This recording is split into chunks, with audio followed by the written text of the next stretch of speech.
Ô, Jeane-Marie, foi um prazer realmente ouvi-la. Eu muito obrigada mesmo por sua palestra.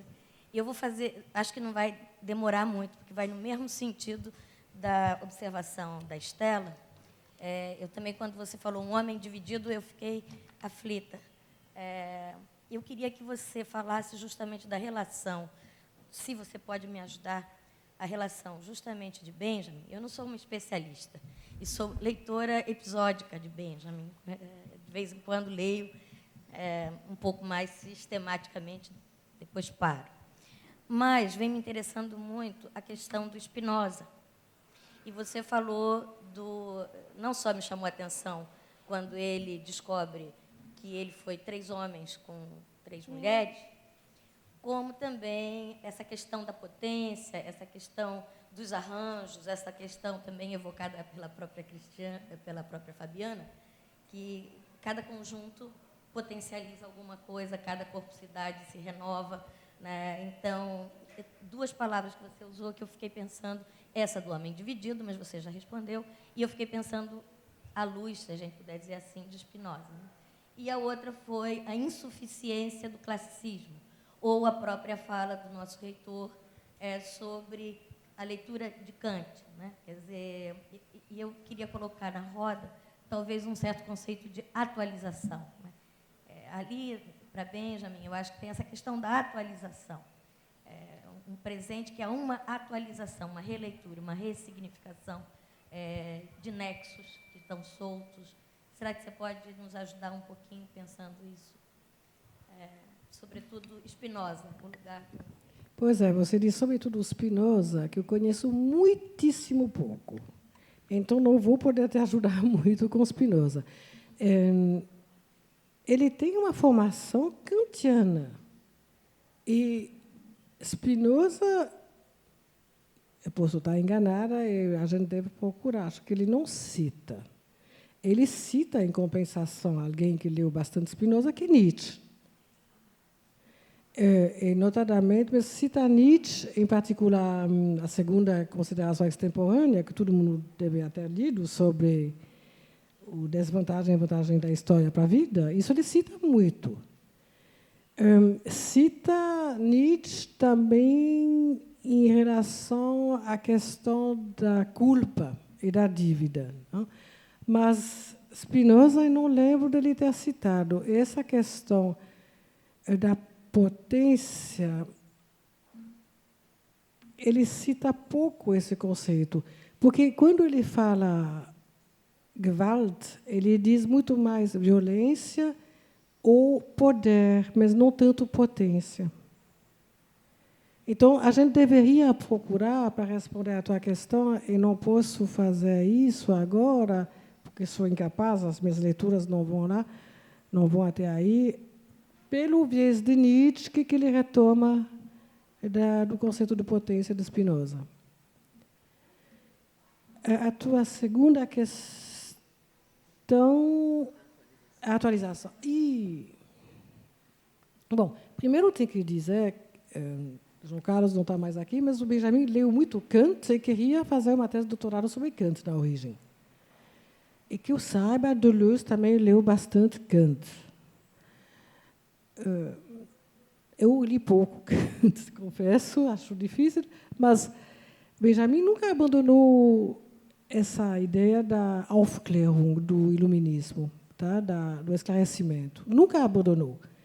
Ele não é nem tão melancólico, nem tão místico, como se diz às vezes. Ele é, às vezes, melancólico. Como, por que a gente tem que ficar outra coisa do que melancólica? Também se pergunta, às vezes. Hein? Aqui no Brasil, se você já for melancólico, você já é depressivo. É ridículo isso. Ridículo. Tem momentos nos quais a gente não pode ser muito alegre. Tá? E a vida do Benjamin percorreu momentos difíceis. Tem momentos também muito sensuais e muito alegres, em particular em Ibiza, quando a gente lê essas coisas, são lindas. Mas também tem momentos difíceis. Se nós aqui hoje nós não podemos ser, mesmo na Bahia, o tempo todo alegres, por favor. Bom, então, eu acho que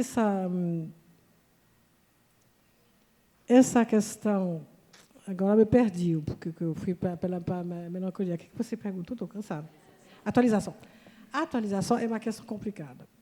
Ele tem duas palavras para dizer isso. Desculpa, de novo, a filóloga, mas acho que a gente tem que ler muito filologicamente, senão a gente embaralha tudo. Ele diz atualização no sentido de como a gente faz quando é professor de filosofia e que tem que dar, por exemplo, um curso sobre Platão. Então, a gente se cansa para dizer para os meninos, em particular quando são adolescentes, que Platão ainda é atual. Diz Benjamin, não vale a pena trabalhar assim. Porque daí você confunde o atual com aquilo que você chamaria de eterno, que não tem interesse. Para Benjamin, tudo é histórico. Então, é muito melhor dizer, o texto principal sobre isso é no início do ensaio dele sobre as afinidades eletivas, esses 2 primeiros parágrafos muito densos sobre crítica e comentário. Primeiro, você tem que fazer um comentário e mostrar aquilo que te separa do texto. Aí ele segue também Nietzsche, e a ideia da filologia em Nietzsche. Você tem que mostrar que aquilo que, por exemplo, escreveu Platão, para hoje, estranho, esquisito, testemunha de um momento histórico que nós não vivemos mais e não precisamos entender. Ele mostra um distanciamento. Esse distanciamento, que é uma palavra que também vem do Nietzsche, diz 2 coisas. Platão é histórico, e nós não entendemos muito bem aquilo que ele diz sempre, e nós também somos históricos. A segunda coisa é importante. Portanto, nós também somos relativos e históricos. Para isso que serve a filologia, segundo Nietzsche. Isto é, coloca em questão o passado, que é histórico, e, portanto, por assim dizer, enclausurado na sua história, como coloca em questão nosso presente, que também não é absoluto nem eterno. E por isso que pensar que tem valores eternos é tão prático, porque a gente não precisa se colocar em questão. Está vendo? Diz o Nietzsche. E Benjamin retoma isso ipsis letris. Tá? Bom, então, esse tipo de atualização, diz ele, deixa. Agora, ele pede uma coisa difícil, mostrar para os alunos que os textos que a gente lê, que são importantes, não são compreensíveis à primeira vista, nem vão te dar o sentido da vida. Tá? Em seguida, de jeito nenhum. Nem talvez depois da seguida. Tá? Bom, então, tem que pedir um certo distanciamento crítico, que é uma coisa que eu acho que realmente na filosofia é indispensável. Sempre digo, você tem que dar 3 passos para trás para olhar. E isso é difícil porque demora e porque você não está muito no presente e não pode fazer uma solução, não tem uma solução imediata, sem mediações. Você tem que se distanciando do passado, você se distancia também do presente e de si mesmo. Agora, outro conceito que ele diz de atualização, e aí ele pega uma outra palavra em alemão, que tem mais a palavra Akt, dentro, ato, é justamente quando algo surge do passado, que você certamente, mais a isso que você aludia, que, de repente, lembra algo do presente e pede uma resposta de algo que ficou sem resposta no passado e que poderia ser respondido hoje no presente. Que é algo que, a meu ver, tem muito em comum tanto com Proust quanto com Freud. Tá? Não vai mudar o passado, mas vai mudar sua visão do passado e, nesse sentido, muda a transmissão do passado, que é importante. Hoje, no Brasil, é muito importante mudar a transmissão do passado e não voltar à ditadura militar, por exemplo. Tá? Então, muda, nesse sentido, é algo que emerge, é a mesma palavra do que a origem, entspringt, que tem a ver com pulo, com salto, emerge do passado e volta no presente como um sinal de algo que pode ser completado, respondido, retomado. Portanto, te empurra para uma certa ação. Isso é um conceito de atualização muito mais interessante e que a gente não pode muito bem prever, que nós temos que ficar disponíveis a esses sinais, ele diria, e depois pegar. Tá? Não sei se respondi um pouquinho. Tá? Tá bom. Gente, temos mais um, né? Ou é o último? É o último. Ela está exausta. Oi. Professora, primeiro eu queria agradecer pela fala maravilhosa. E segundo, eu não ia perguntar, mas eu fiquei com muita curiosidade, que a senhora é germanista e tal, então nem sempre eu tenho essa oportunidade de perguntar. Então, eu vou perguntar uma certa parte do pensamento do Walter Benjamin, que é a relação dele com o Hölderlin, o poeta. E, mais especificamente, dois conceitos. Um seria o sem expressão, e o outro, que eu queria entender, ele aparece no final do texto sobre a linguagem, que também é um texto hiperhermético, assim, e o outro é a cesura, né? E a senhora falou mais cedo, né, de uma certa crise da narração que vai passar para uma rua, ou coletivo, ou a cidade tomando a palavra. E isso vai se tornar nessa apropriação dessa criança do espaço vazio. Então, assim, eu pensei essa relação do Hölderlin, que eu queria entender melhor, do sem expressão e da cesura, com essa potência de criação. É isso. Eu devo te dizer que eu também gostaria muito de entender melhor esses dois conceitos. Eu sei que eles vêm, antes de tudo, do Hölderlin. Tá? Não sei se vocês conhecem Hölderlin, é um grande poeta alemão, que estudou, aliás, com Hegel, mas que ficou, aspas, louco, e que trabalha muito com a cesura, em particular nas suas traduções. Tá? A cesura, em termos técnicos, é a interrupção de um verso antes que a frase seja completada. Então, você vai até o fim da linha, não acaba até a frase, mas interrompe a frase. Portanto, dá um respiro e dá um choque. Geralmente usada na poesia para justamente ressaltar um ritmo de respiração e, digamos assim, também de interrupção, cesura, para ressaltar um conceito que vem depois. Tá? Isto é dentro do poema, em particular do poema mais contemporâneo, moderno, interromper o fluxo da narrativa, que é uma figura que, em Benjamin, é muito forte, essa ideia da interrupção, que, aliás, remete a várias coisas, em particular Brecht, que interrompe também nas peças.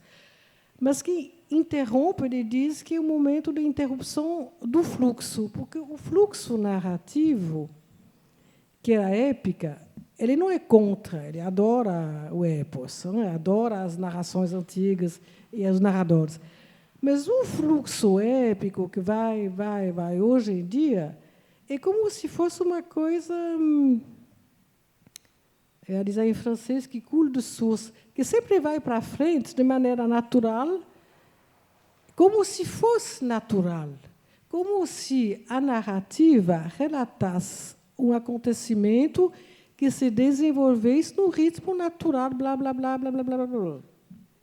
E, justamente, Benjamin diz que a nossa tarefa, tanto como historiador também como poeta, a gente pode dizer, é mostrar que essa narrativa não tem nada de natural, que ela é uma interpretação hesitante, talvez, militante, muitas vezes, que interrompe o curso tão ronronante, como digo, da historiografia dominante, se você quiser, em termos marxistas.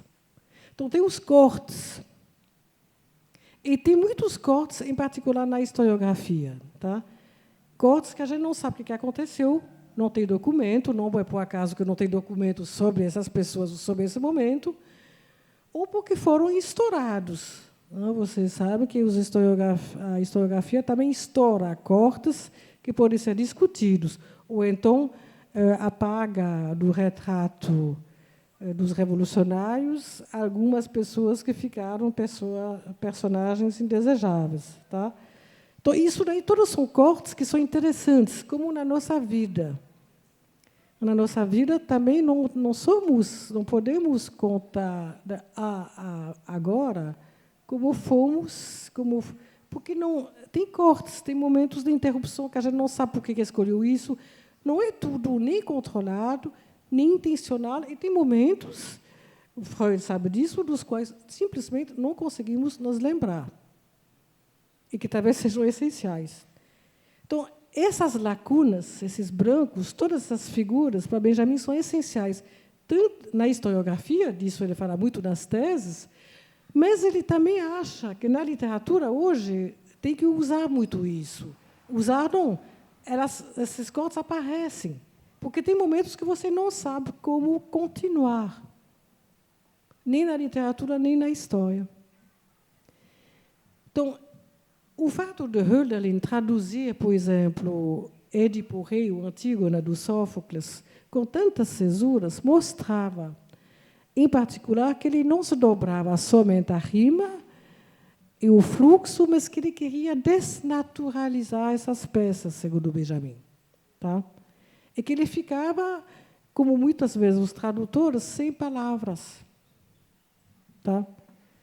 Então, o sem expressão, que também vem do Hölderlin, é ligado à interrupção, porque ainda não é inexprimível, tá? É aquilo que não tem ainda expressão, que, portanto, tem que inventar ou esperar por uma nova expressão. Todas essas figuras daquilo que, no fundo, são difíceis de pensar porque ainda não foram pensadas. O Deleuze diz que, justamente, ele não tem palavras para dizer, porque, exatamente, ele quer pensar outra coisa. Eu costumo dizer para os alunos que os textos geralmente difíceis são esses textos, porque são textos que querem pensar algo que ainda não foi pensado e não repetir algo que já pensamos. Isso é difícil. Mas, quando se escreve ou quando se atua na história, a gente percebe que, nesses momentos, que tem talvez algo novo que vai acontecer. Sobre cesura, você poderia ler coisas sobre Hölderlin, acho que te ajudariam, notadamente o Lacoue-Labarthe, que é um filósofo francês que trabalhou muito sobre Hölderlin. Lacoue-Labarthe, ele tem um nome complicado. Depois eu te escrevo se você não entender, tá bom? Tudo bem? Bom, interrupção, por favor. Interrupção, por favor. Gente, é isso. Muito obrigada, Jean-Marie. Muito obrigada a todos. A gente vai almoçar e voltamos à tarde. Tem?